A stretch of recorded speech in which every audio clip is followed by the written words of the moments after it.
Welcome to everybody in my YouTube channel. BSc second year की online classes में हम चर्चा कर रहे थे यूनिट 4 लैंथेनाइड और एक्टिनाइड की, जिसमें हम पिछली क्लास में इनके द्वारा बनाए गए ऑक्साइड और हाइड्रोक्साइड की हम बात कर रहे थे। अब इसके बाद जो आज का टॉपिक अपना है वो है इनके परमाणुवीय त्रिज्या एवं लैंथेनाइड संकुचन। देखो, लैंथेनाइड संकुचन के बारे में हम कक्षा 11 से पढ़ते आ रहे हैं और हमने 11th 12th और फर्स्ट ईयर में इसके बारे में डिस्कस किया, लेकिन अब यहाँ विस्तार से हम इस पर चर्चा करने वाले हैं। तो लैंथेनाइडों के रेफरेंस में हम इनकी परमाणुवीय त्रिज्या और लैंथेनाइड संकुचन की आज की क्लास में हम बात करने वाले हैं। देखिए, लैंथेनाइड श्रेणी के तत्वों में सीरियम, जिसका एटॉमिक नंबर 58 होता है, से लुटीशियम 71 तक के तत्वों में अंतिम इलेक्ट्रॉन 4f उपकोष में भरे जाते हैं, जो संयोजी कोष से 2 ऊर्जा स्तर नीचे होता है। 2 ऊर्जा स्तर का मतलब n-2।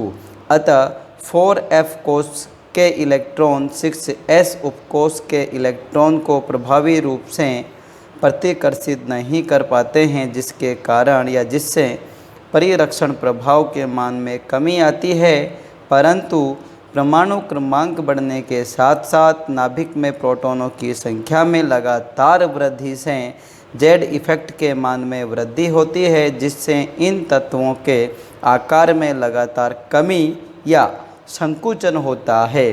देखो, हमने कहा है कि आवर्त सारणी के एक आवर्त में बाएं से दाएं जाने पर परमाणुवीय आकार में कमी होती है। परमाणुवीय आकार में कमी किसके द्वारा होती है? वो जेड इफेक्ट के मान में वृद्धि के कारण होती है।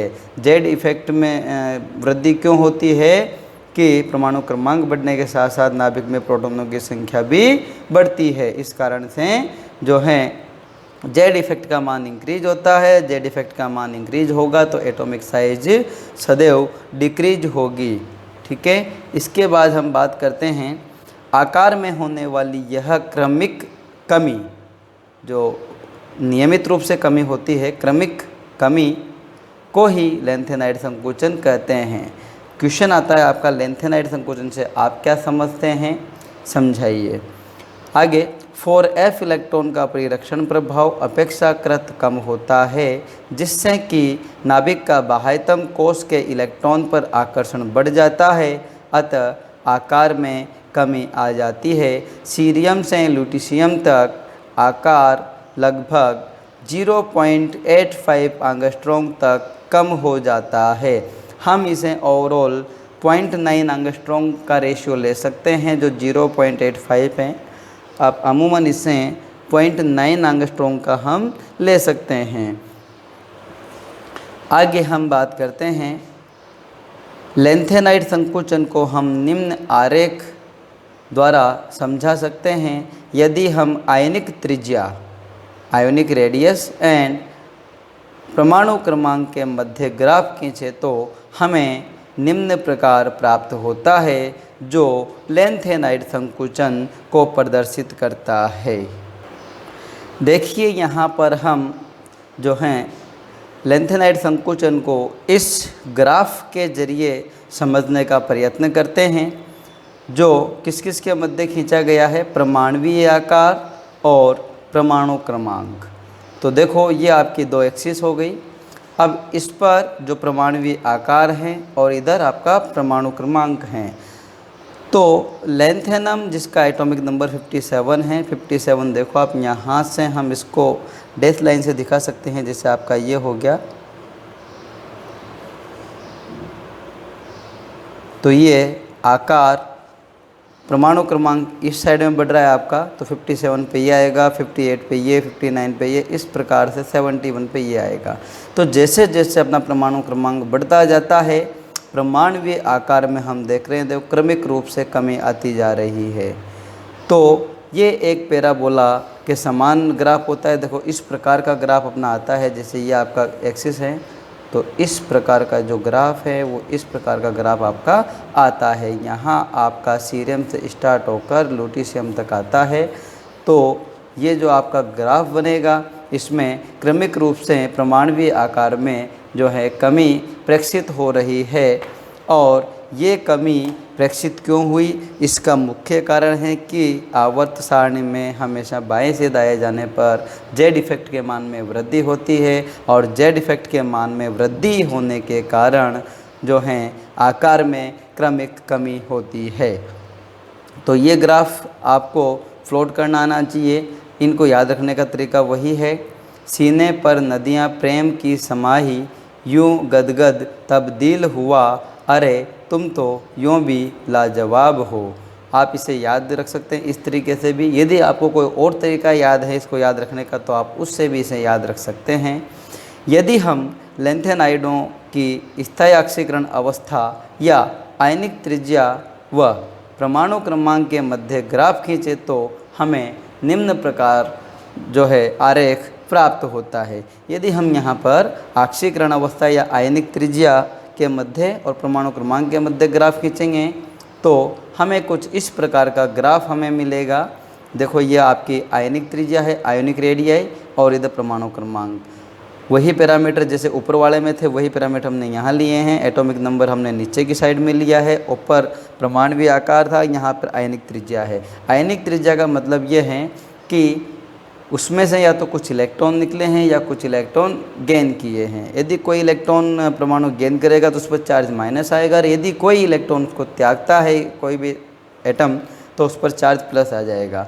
तो यहाँ हम बात करते हैं कि लैंथेनम की जो सबसे ज़्यादा परमाणु त्रिज्या है, लैंथेनम से हम बढ़ते हैं सीरियम की ओर। तो सीरियम जो है आपका +4 ऑक्सीकरण अवस्था में अधिक स्थायी है।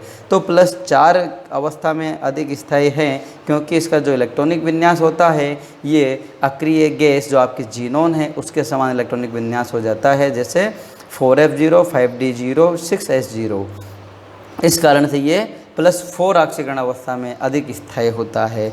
अब हमने कहा कि 4 इलेक्ट्रॉन त्यागने के बाद में प्रोटॉन की संख्या इनकी तुलनात्मक तरीके इलेक्ट्रॉन की तुलना में अधिक हो गए तो इस पर जेड इफेक्ट अधिक हो जाएगा, और जेड इफेक्ट जब बढ़ेगा तो परमाणु आकार या आयनिक आकार में कमी होगी। तो हम यहाँ देख रहे हैं, देखो कमी में अपने को प्रेक्षित हो रही है। इसके बाद हम प्रोसोडायमियम की तरफ बढ़ते हैं, फिर आगे बढ़ते हैं neodymium, promethium, samarium, europium, gadolinium, terbium, dysprosium, holmium, erbium. ये इनकी जो हैं ऑक्सीडेशन नंबर जो स्थायी ऑक्सीकरण अवस्था है इसके आधार पर इनके जो है आरेख हैं और परमाणुवीय आयनिक आकार इनका दर्शाया गया है इस आरेख में। इसी प्रकार देखो इटर्बियम जो हैं +2 ऑक्सीकरण अवस्था में स्थायी होता है क्योंकि +2 में इसका जो विन्यास है 4f14 जो कि पूर्ण पूरित कक्षक के इसका स्थायित्व अधिक है। इसी प्रकार हम यूरोपियम की बात करें तो ये भी +2 में एग्जिस्ट करता है क्योंकि इसका इलेक्ट्रॉनिक विन्यास +2 अवस्था में 4f0, 5d0, 6s0 होता है, जो कि 4f सबसेल जो है आपकी अर्धपूरित अवस्था में है, इस कारण से इसका स्थायित्व अधिक होगा।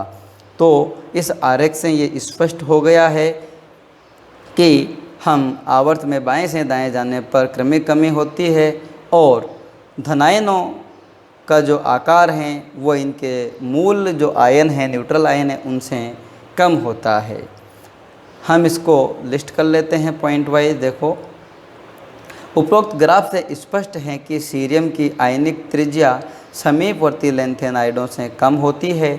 इसका कारण है कि सीरियम की +4 ऑक्सीकरण अवस्था सीरियम +3 ऑक्सीकरण अवस्था की तुलना में कम स्थायी होती है, क्योंकि सीरियम का +4 ऑक्सीकरण अवस्था में 4f0, 5d0, 6s0 विन्यास होता है जो अक्रिय गैस जीनोन के समान है, अतः एक स्थायी विन्यास है। तो यहाँ पर हम कह सकते हैं इसके जो +4 ऑक्सीकरण अवस्था है वो अधिक स्थायी होती है, या हम यूँ कह सकते हैं +3 ऑक्सीकरण अवस्था कम स्थायी होती है। यहाँ पर ये गलती हो गया है। तो आगे हम बात करते हैं, जबकि समीपवर्ती लैंथेनाइडों के लिए +3 ऑक्सीकरण अवस्था स्थायी होती है, अर्थात समीपवर्ती लैंथेनाइड मुख्यतः +3 ऑक्सीकरण अवस्था प्रदर्शित करते हैं। इसी प्रकार यूरोपियम व इटरबियम की आयनिक त्रिज्या समीपवर्ती लैंथेनाइडों से अधिक होती है। इसका कारण यह है कि इसकी +2 ऑक्सीकरण अवस्था अधिक स्थायी होती है, क्योंकि +2 ऑक्सीकरण अवस्था में इसका जो इलेक्ट्रॉनिक विन्यास है वो आपका 4f14 होता है। इसका देखिए आप +2 अवस्था में 4f7 व 4f14 होता है, जो अर्धपूरित व पूर्ण पूरित विन्यास हैं, जबकि समीपवर्ती लैंथेनाइड +3 ऑक्सीकरण अवस्था प्रदर्शित करते हैं। तो ये हो गई सामान्य जो अपन ने अभी आरेख देखा, वो सभी जो इनके आयन हैं वो +3 ऑक्सीकरण अवस्था में प्लॉट किए गए हैं, लेकिन सीरियम, यूरोपियम व इटरबियम ये अपनी ऑक्सीकरण अवस्था परिवर्तनशील दर्शाते हैं। इसमें सीरियम जो है आपका +4 में एग्जिस्ट करता है, जो ज़्यादा स्थायी है। उसका कारण भी मैंने आपको बताया कि इसका जो इलेक्ट्रॉनिक विन्यास है वो जीनोन के समान होता है, इस कारण से वो अधिक स्थायी है। इसी प्रकार यूरोपियम व इटरबियम का जो विन्यास है वो अर्धपूरित और पूर्णपूरित कक्षकों के कारण अधिक स्थायी, इसलिए ये +2 ऑक्सीकरण अवस्था दर्शाते हैं। एक स्पेशल जो पॉइंट है नोट डाल के मैंने लिखा है आप लोगों के लिए, किसी भी उदासीन परमाणु से उस परमाणु के धनायन की त्रिज्या सदैव कम होती है, तथा जैसे जैसे परमाणु पर धनावेश बढ़ता जाता है परमाणु की त्रिज्या कम होती जाती है। ये हुई लैंथेनाइड संकुचन की या इनकी परमाणुीय आयनिक त्रिज्या की बात। यहाँ से 5 नंबर का क्वेश्चन आपसे पूछा जाता है, कई बार ये 10 नंबर के मेजर क्वेश्चन में भी पार्ट डाल दिया जाता है, और यहाँ से शॉर्ट क्वेश्चन भी आपसे पूछा जाता है, 1 नंबर आधे नंबर का क्वेश्चन भी पूछा जाता है। तो ये टॉपिक आपका एग्ज़ाम की दृष्टि से बहुत ही महत्वपूर्ण है। यदि आपको इसमें कोई भी परेशानी हो तो मुझे कमेंट बॉक्स में कमेंट करके ज़रूर बताइए, और यदि आपको वीडियो हेल्पफुल लगता है तो मेरे वीडियो को लाइक कीजिए, शेयर कीजिए और मेरे चैनल को सब्सक्राइब कीजिए। धन्यवाद।